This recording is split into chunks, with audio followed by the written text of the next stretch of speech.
Hello everyone, welcome to general music class.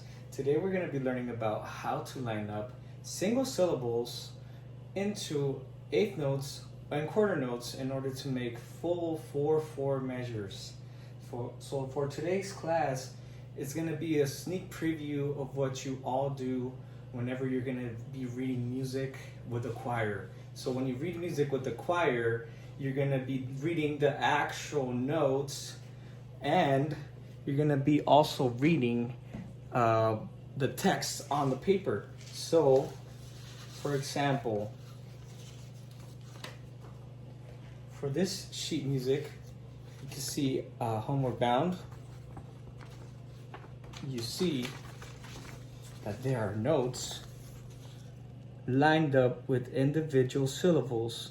Right there it says, in the quiet, misty morning, even sometimes the syllables are made up by words, by single syllable words, and they are split into different notes.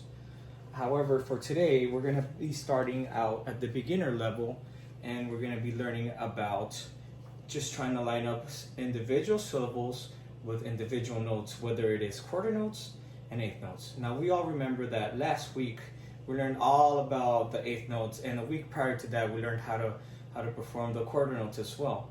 Well, this week we're going to add an extra challenge. We're going to be combining them both into one single measure, and we're going to be adding a sentence. So I've spoken with your English teachers, and I know that there's a new vocabulary word out there for you, and it's distraught. And distraught it's a new word for most of you, and I want you all to use it in a sentence. How I'm going to be using it today, I'm going to demonstrate with eighth notes and quarter notes how to line it up with single syllables into your sentence. All right. So as we all know, a quarter note makes up a 4/4 measure by having 4 of those, and an eighth note fills up a 4/4 measure by having 8 of those. However, today we're going to be combining both values so that we have a variety of them. We could be having, let's say, 3 quarter notes and 2 eighth notes to make up a 4/4 measure, or 6 eighth notes and 1 quarter note in order to make up a 4/4 measure. It just depends on what you want to do for your compositions, because we're going to be doing your own composition, and we're going to be lining it up with the syllables of your sentence. For my sentence, I like to use John, the name John, and my sentence is, John appeared on television filled with grief and distraught. So what I did for my example was put John lined up with a quarter note, appeared with 2 eighth notes, so I split it up. Appeared, the A and appeared.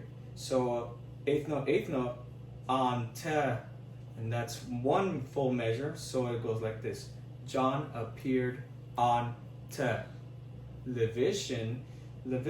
I like to do just a single quarter note for each.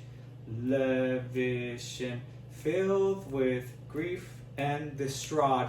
Distraught was used with 2 eighth notes. So for you all, I want you to go onto your tablets and laptops and look at the link I sent you with the groups that I formed. Now that everybody knows each other's names, I want you to take out 2 sheets of paper. One has to be music sheet paper, and the other one a regular sheet of paper. The regular sheet of paper is used for writing out the sentence with the new word of the day, and the sheet paper, the music sheet paper, is used to write out the rhythms. I want you all as a group to first work on the rhythm composition, and you could choose a variation of both eighth and quarter notes. That will take about, I would give you about 10 minutes to work on that. And I want you to write at least 2 or 3, actually let's go for 3 measures, 4/4 measures. And the sentence has to be at least 8 to 10 words. and I'll give you another 5 minutes to write that out. Okay, go ahead.